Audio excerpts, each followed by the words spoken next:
Why are Brits so obsessed with football? I'm Ben Henderson, and this is Here for the History from BBC Sounds, the show where we uncover the origins behind the stereotypes and traditions in everyday life. Today, we'll look at the birth of football, how it changed from being a gentleman's hobby into the people's game, and how it transformed into the most popular cultural phenomenon in the world. But why do you think football is so popular? Let us know in the comments below, and don't forget to like, hype, and subscribe so you never miss out. So Ben, would you consider yourself a big football fan?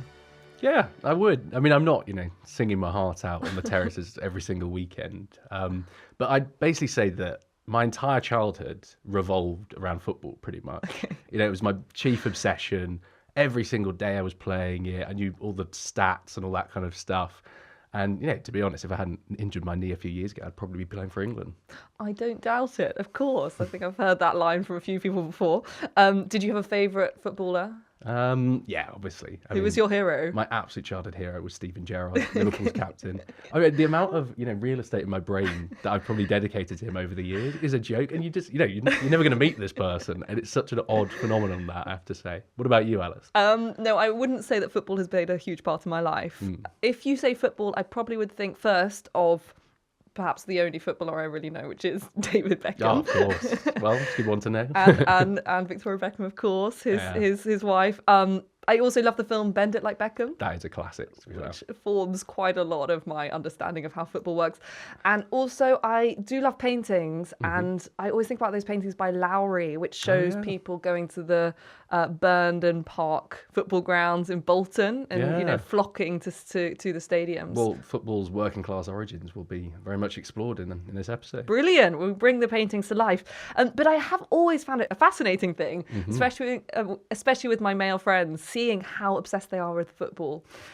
For example, they might support a football team which they are not connected to at all, like geographically not connected. And even the players there are not, they haven't been brought up there at all. Yeah, I hate to say it, Alice, but I'm exactly that. So I'm obviously a southerner, grew up in London, but I've dedicated my entire life to supporting Liverpool. Right, yeah. Liverpool. So why is that? That's so random. Well, I always used to, because you're supposed to have like an official reason. So my dad does support Liverpool, but I didn't actually support because of him. It was just because this guy at school when I was 5 was quite cool and he supported them. So I started supporting Liverpool. Okay, well, there we go. I mean, it's such a cult. And I've seen how people, when their team doesn't win that week, it really ruins the week. It's like a real downer. Yeah. No, it is a weird social phenomenon, isn't it? And so we've got this quote from historian David Goldblatt, and he said that football is the most popular cultural phenomenon in the world. And it was invented here in the UK, from what I understand. So this is fascinating to me. It's something I don't really understand. I'm on the sidelines, if you like, looking in. I suppose today you're going to tell us that history explains it all. Yeah, absolutely. So we're going to focus on the men's game today, because I think the women's game has a totally separate history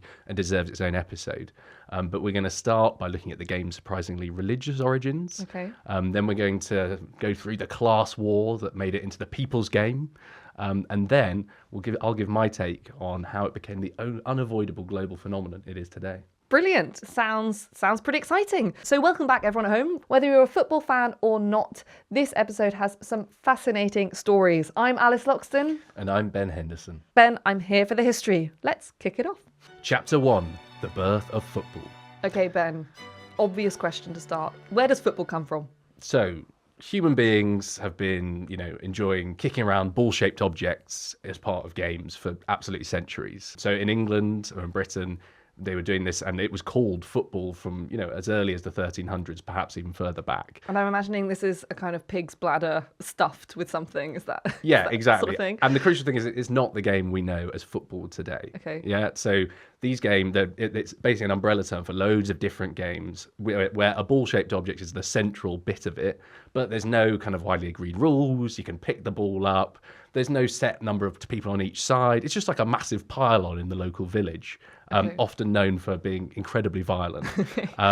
But everything begins to change from around the 1800s as we go through the Industrial Revolution. Okay, so you've got this village scrum kind of vibe. That's the kind of pre-season training, if you like. I think BBC Sport missed a trick when they didn't snap you up before this history career. Thank you. Well, never say never. I've got all the lingo. Well, our story though starts properly in Hull in the northeast of England. Okay. So this is the 1830s. And at the time, I mentioned it's the period of the Industrial Revolution. Britain is leading the world in manufacturing. And Hull is a thriving port city. So every day at the docks, you've got cargo ships loaded and unloaded with goods that are going and being sent off around the world. Okay, so it's like really busy and noisy and dirty, a big city of machinery, that sort of thing. And then in 1831, a man is born who's very important to our story called Ebenezer Cobb Morley. I love that the names of the Victorian period are just wonderful, aren't they? I mean, it's so funny to think about baby Ebenezer, calling a little baby and being like, that's Ebenezer. Yeah, it's a bit like having a baby Simon or a baby Roger today. You kind of assume they come out into the world fully formed as adults, like the orcs in Lord of the Rings. Yeah. I mean, what do you call an Ebenezer? Is it Eb? Knees up. Yeah. Ben? Well, is it Ben? Are you an Ebenezer? That is, no, I've been covering it up for a long time. So all anyway, makes sense. I didn't mean to reveal it live on a podcast, but we'll Sorry, see. I've outed you. Yeah. Okay, continue. Anyway, so little Ebenezer is born into a middle-class household. His father's a church minister, and as he grows up, he develops this big passion for sport. Now, we're not really sure where the passion comes from, but I suspect it's got a lot to do with his religious upbringing.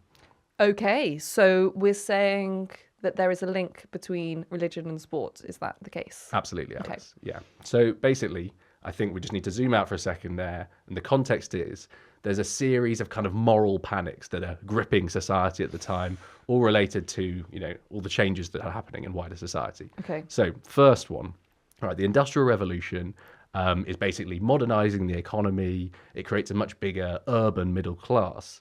Now, this is obviously great for, the bank balances of families like the Morleys, striving middle-class types.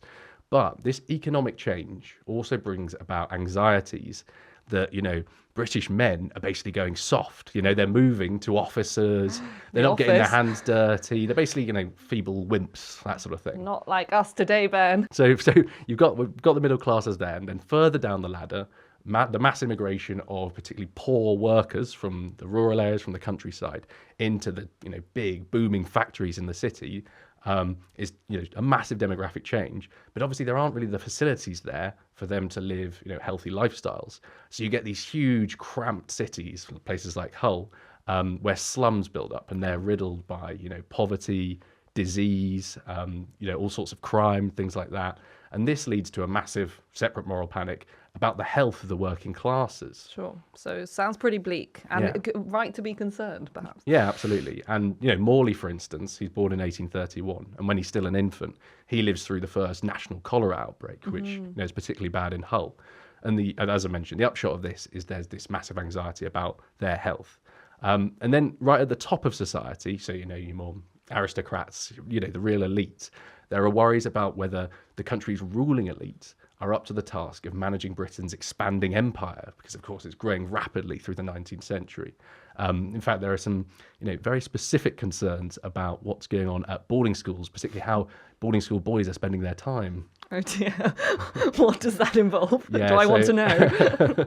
So at the time, it's often referred to as onanism or self-pollution, which might give you a clue. But for purposes of clarity, we'd now call it masturbation. Ah, right. I see. Okay, so is this a big moral concern then? Yeah, so it actually is. I'm not just saying it to be flippant. So the Victorians believe that this is really bad for your health. Okay. And so, places like Harrow School, the headmaster orders that the boys' trouser pockets need to be sewn up so they can't interfere with themselves or something like that. Anyway, I think listeners get the picture. All right, we've laid out there are these moral panics going on. So how is society going to address all these social problems, created by empire and industrialization? Well, 19th century Britain is a very pious place, a very Christian place. And one of the solutions proposed by the moralists of the day was called muscular Christianity, Alice. Ah, yes, I have heard of this. So muscular Christianity is this idea that to be a good Christian, a good pious Christian, you also need to take care of your body. So it's sort of like healthy mind, healthy body, that sort of thing. Yeah, absolutely. Yeah. So it's not actually called muscular Christianity at this point. I think it gets its name, that name, in the 1850s. But the idea is there in the previous decades as Morley, our man, is growing up. Its proponents, supporters of muscular Christianity, essentially see sport as a way to, improve the nation's health, toughen up the male population, and distract them from, self-pollution, whatever you want to call it. Basically turn them into good Christians. Okay, so this makes sense why Morley, who is the son of a church minister, would be into this. So, this healthy mind, healthy body idea. This is why he, as a Christian man, is really into sport. Exactly, yeah. And so through this line of thinking, organised sport becomes increasingly popular during these decades. Now, there's all sorts of sports being played, there's cricket and boxing and so on. But crucially for us, football really catches on in those public schools I mentioned earlier. So we should probably just explain this, these public schools. So there are a small group of elite British schools you have to pay to attend, hugely influential in British public life. Most of them are boarding schools. You might have heard of some of them, places like Eton, Harrow, Rugby, and so on. Yeah, exactly, Alice. But there is still a problem, though, because, as I said earlier, there are no nationally agreed rules for football. Okay. So, although, football's catching on in these boarding schools, it's totally different versions of football they're playing. So the most famous example is at Rugby School in Warwickshire. Yeah, they were big fans of picking the ball up and, running with it with their hands. And supposedly this all comes from a pupil called William Webb Ellis, who picked the ball up once and charged with it. And this will all become very important later in the story. But bear that in mind. They weren't playing the same game, which would cause a lot of confusion down the line. Yeah, okay, I think I might know where you might be going with that, what possible sport Rugby School came up to. So where was Ebenezer Morley at this point? Is he part of one of these schools? What's going on? So he's not a public school boy, but he moves from Hull in his 20s, so this is the 1850s. So he qualifies as a lawyer, and he moves to London, so Barnes, which is now in southwest London. He's really into his sport. He does a lot of rowing, athletics. He loves hunting. And he's just arrived in London at a time when you get football clubs being set up. So often they're set up by former public schoolboys. They've taken their game they played at school, maybe gone to university. Now they're setting down the city and they're playing their version of the game. With all the old boys. Exactly, yeah. And they're often called Old Etonians, Old Harrovians, that kind of thing. Okay. Yeah, so Morley sees this and he thinks, looks like good fun. So he sets up Barnes Football Club in what's, as I said, now southwest London with a few of his mates. But he's got this big problem, doesn't he? All the clubs around the local area, if they want to play against each other, they're playing different rules. So when teams actually meet up for games, it's a complete nightmare. They have to, negotiate the rules before kick-off, or sometimes switch at half-time. And it's just total chaos, basically. And what kind of differences are they? I mean, is it just rules about how you kick to each other? Is it like completely different games? It's seriously different. Okay. Yeah. So some will be like you can catch the ball, you can sprint with it in your hand. You can't catch it. Yeah. Some allow hacking, which becomes very controversial later. Okay. Which is deliberately kicking people in the shins. Right. So it's a totally different game to what we view as football. I think you should almost forget about our version of football for the moment. So it's more like the kind of medieval scrum. Yeah, exactly, because that's where it's come from, and Sure. it hasn't evolved much since then. Okay. We need some rules. Exactly. ASAP. Well, too right. So, our man Morley, he's set up Barnes FC. And then in 1862, he's playing one of his first games, right? So they're up against a team called Blackheath FC. And Blackheath play a very aggressive version of football. Okay. And this is based on the rules played at Rugby School that we mentioned earlier. So, charging with the ball in the hand, hacking, all that kind of stuff.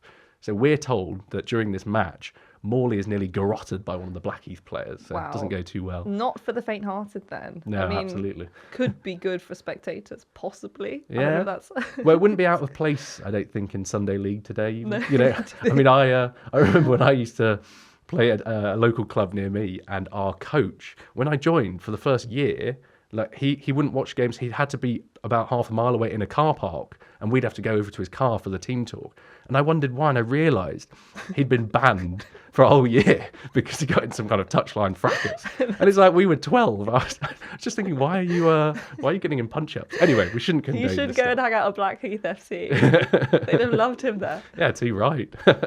Anyway, our man, Ebenezer Morley, he's not really one to sit back and relax. He knows there's a problem here and he wants to solve it.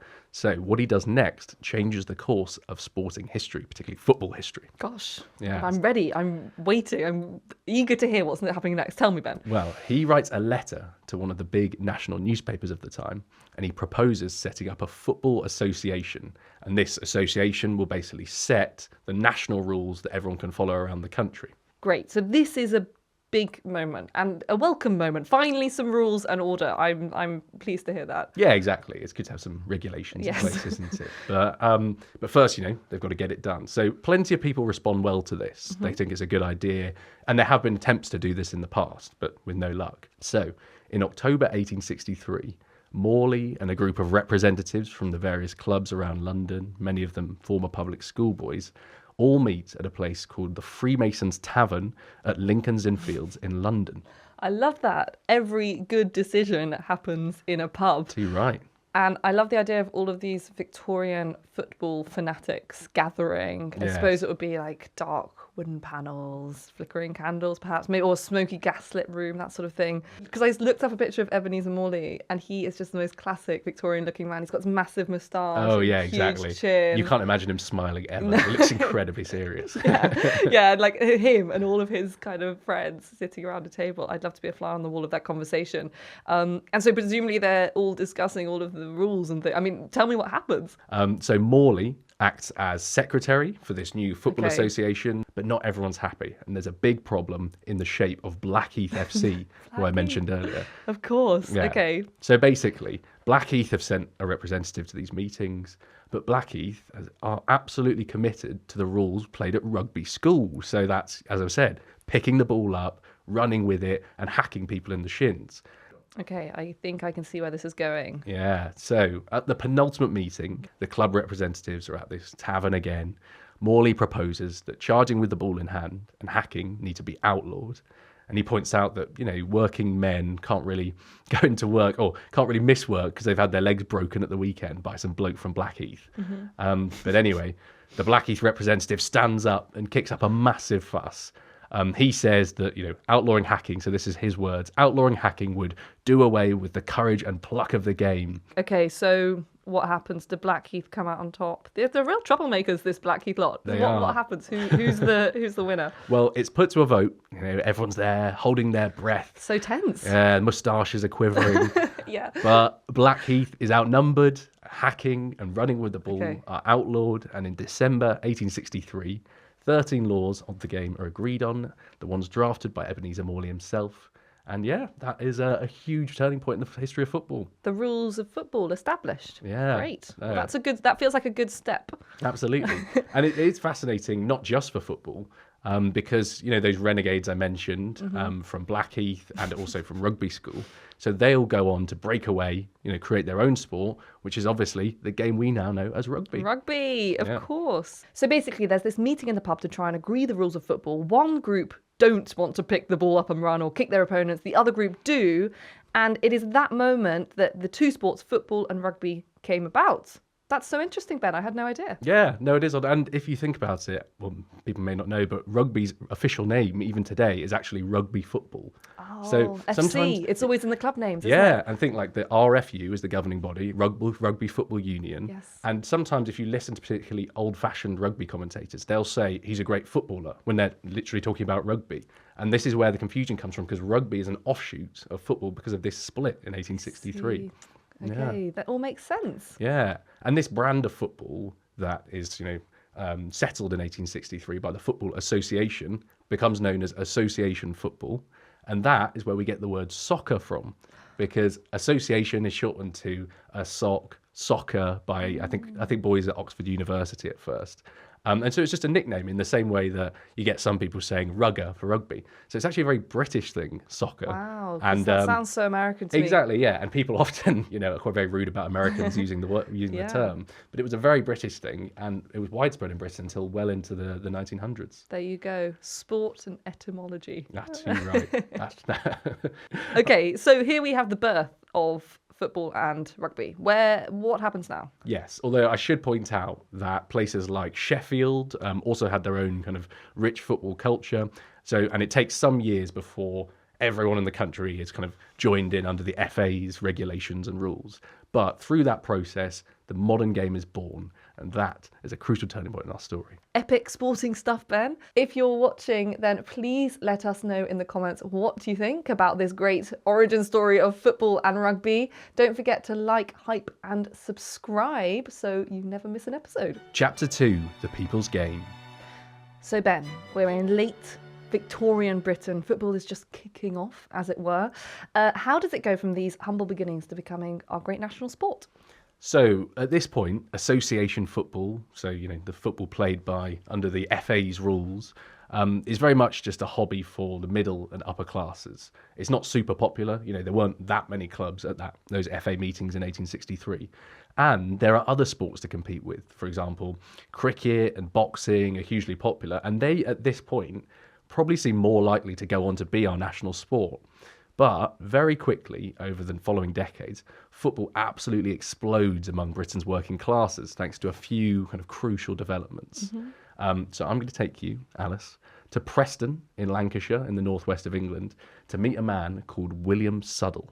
He's an important figure in the story, isn't he? So he's 20 years younger than Morley. Yeah. And when he grows up, he works in a local cotton mill. And like Morley, he's a massive sports fan. He's a sporty boy, and he's a bit of an all-rounder, good at swimming, cycling, cricket. And he joins a sports club in Preston. Yeah, exactly. Is he playing football here? Well, he's not playing football yet. Okay. So a bit of background. Around this time, the 1860s, various groups of men who know each other, locally through work or church or maybe at the local pub, they begin to form association football clubs across Lancashire as it's slowly spreading north. But these games that they're playing are still more of like a casual kickabout rather than competitive sport. But everything begins to change in 1871 when you get the creation of a hugely well-known football competition. Do you know what it might be, Alice?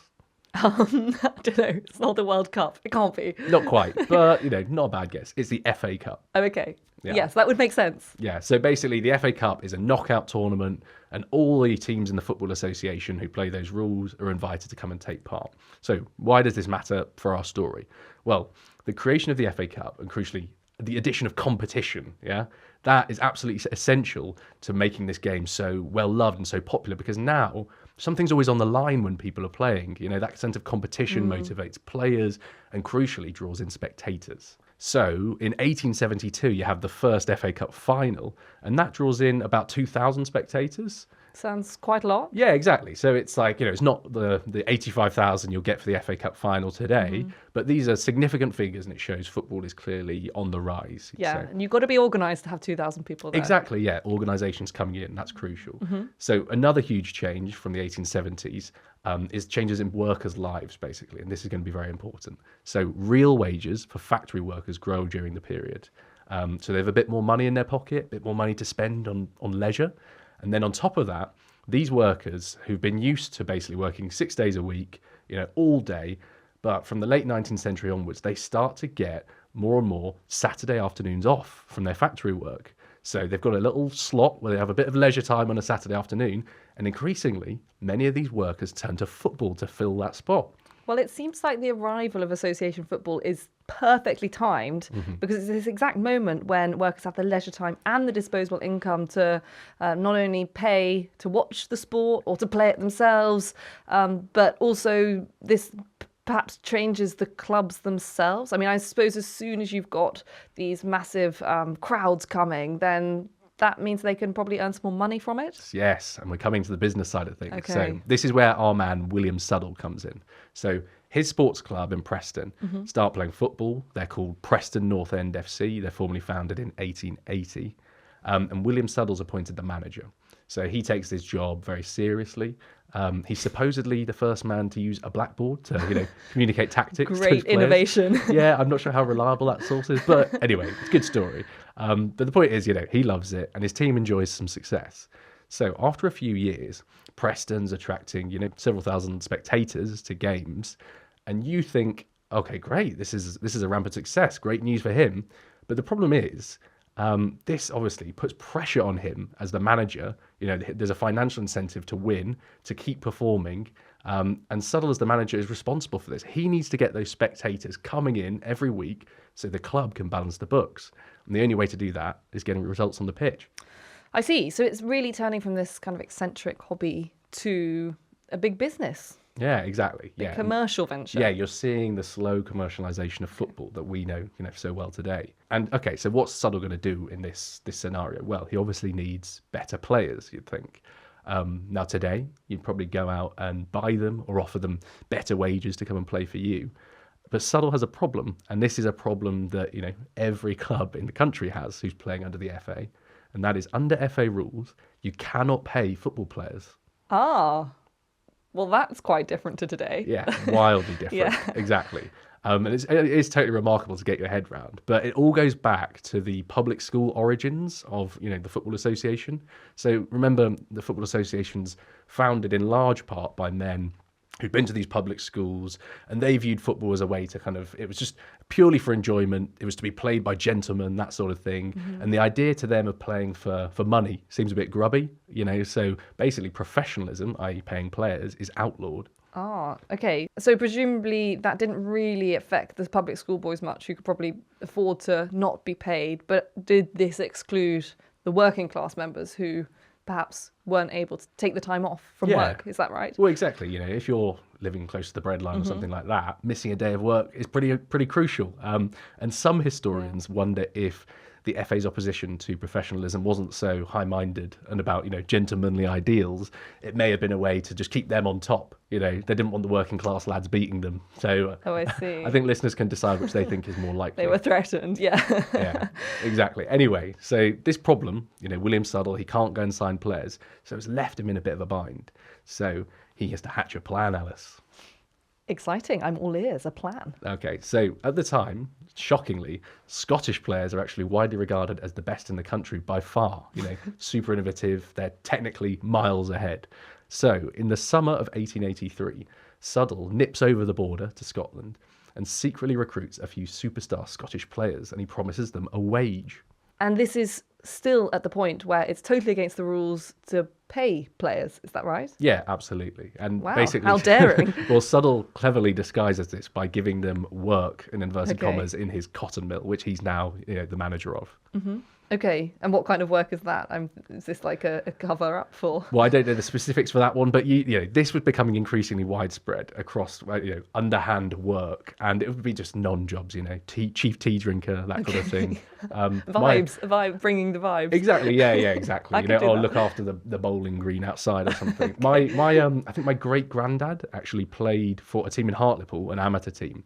And apparently, according to family folklore, he got paid at the local butcher's. So it didn't look like he was actually being paid by the club. How sneaky. Yeah, okay, exactly. But that feels like you could do it at a local level. Mm-hmm. But presumably you couldn't you couldn't get massive players being paid by the butcher underhand. Yeah, exactly. I think it would be very obvious. And this tension between can you pay players, the class elements are all rubbing against each other, and it slowly comes to a head and bubbles up in 1884. So this is the season after Suddle's gone over on his expedition to Scotland.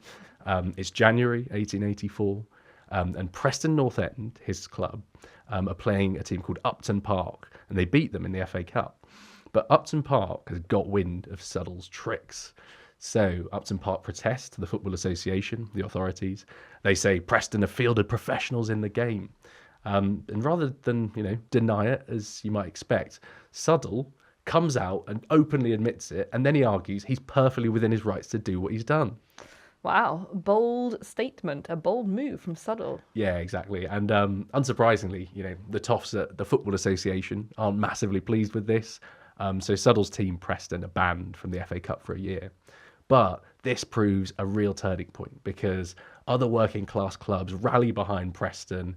There's this big power struggle between the mainly northern, mainly working class clubs versus the mainly southern, more gentleman amateur clubs. There's a bit of a class war.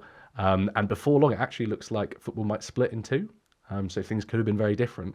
But in 1885, so the following year, after all this lobbying and pressure, the FA finally legalises paying players and giving them a salary that they can rely on and earn a living from.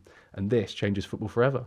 That seems like a huge moment. So presumably it means that working class players are now brought into the game. Yeah, absolutely. So they can dedicate far more time to it, earn a wage from it. And you can totally see this illustrated by the winners of the FA Cup. So up until this period, so up until the early 80s, the FA Cup every year has been won by gentlemen, old boys from the public schools. Whereas from the early 80s onwards, when you get this change towards where professionalism's legalised, the FA Cup is never again won by a gentleman amateur team, and it's always professional, mainly working class clubs. Wow, fascinating. Yeah, exactly.